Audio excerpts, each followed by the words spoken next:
ஆண்டாள் திவ்ய திருవడిகளே శరణం. ధనుర్మాస వ్రతం తిరుప్పావై 11వ రోజు పారాయణం 11వ పాశురం.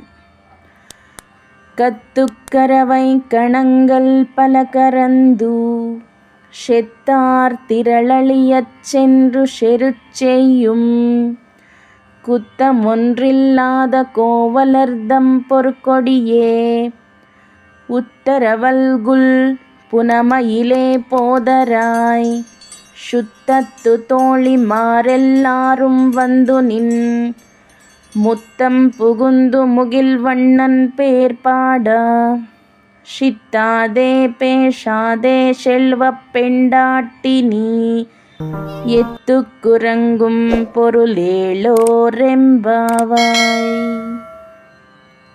తాత్పర్యము: ఈ 11వ పాశురంలో ఆండాళ్ మేలుకొలిపే గోపిక చాలా విశిష్టమైనటువంటి స్త్రీ. మామూలు గోపికామణి కాదు. అందుకే పొరప్పడియే అంటే బంగారు తీగవలే మెరుపు తీగలా మెరిసేదానా అని అర్థం. పుట్టలో నిక్కవడి నిలిచిన పాము వంటి వంకర నడుము కలదానా, ఓ చిన్న పిరాట్టి, శల్వ పిడాట్టి, లేచిరావమ్మా.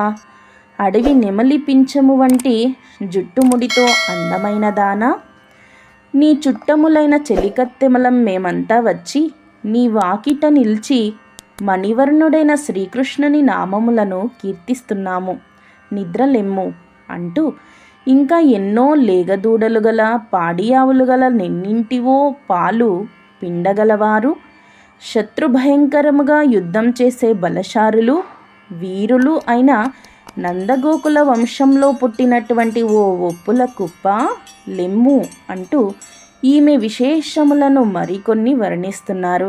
ఈమె సౌందర్యాన్ని ఇందులో పడగబట్టిన పాము వలె నిక్కబొడిచిన నడుము వంపుల వయ్యారి అంటూ అందాన్ని వర్ణించే మిషతో నడుముకు కింద భాగంలో మూలాధారంలో సర్పాకారంగా ఉన్న కుండలిని శక్తి నిక్కి మేల్కొన్న కుండలీ జాగృతిని వర్ణిస్తున్నారు ఆండాళ్ తల్లి.